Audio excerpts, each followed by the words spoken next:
Welcome back in. In this video, we're breaking down the underhand Matador's wheel.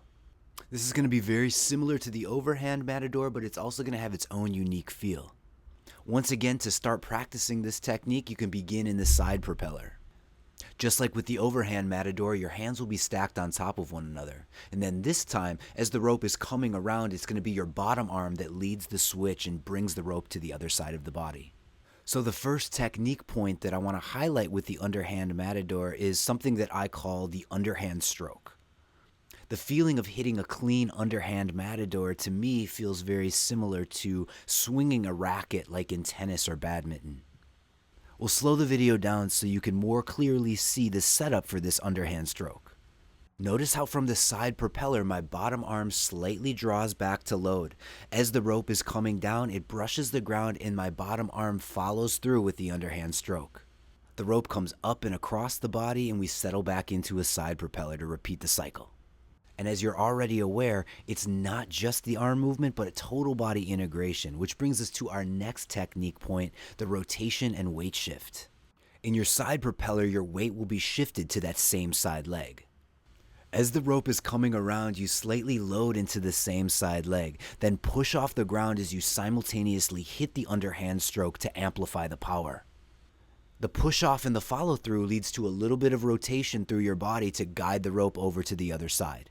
Slowing the video down, you may notice that the underhand Matador has a little bit more of a sink and lift behind the technique, where the overhand Matador was more of a horizontal east-west rotation. And here we go again, the technique with arm movement only. You can see that I'm standing very rigidly, very upright. Without the weight shift, there isn't the same power and smoothness in the movement. Instead, we can make this movement a lot cleaner and more powerful when we incorporate the dip and underhand stroke. Similar to the overhand, the underhand Matador flows best when we're in this continuous cycle. Hit the underhand stroke that brings the rope over to the other side of your body, and then you'll get ready for the next cycle. The rope crosses over to the other side of the body and immediately skims the ground, giving you one turn cycle to set up for the next underhand stroke. Use the auditory feedback of the rope skimming over the ground to help you dial in the rhythm and timing. When you integrate all the aspects of the technique, the movement sinks into a rhythm that can match the beat of a metronome. I've got a good rhythm going here, a tick on the ground, and then an underhand stroke.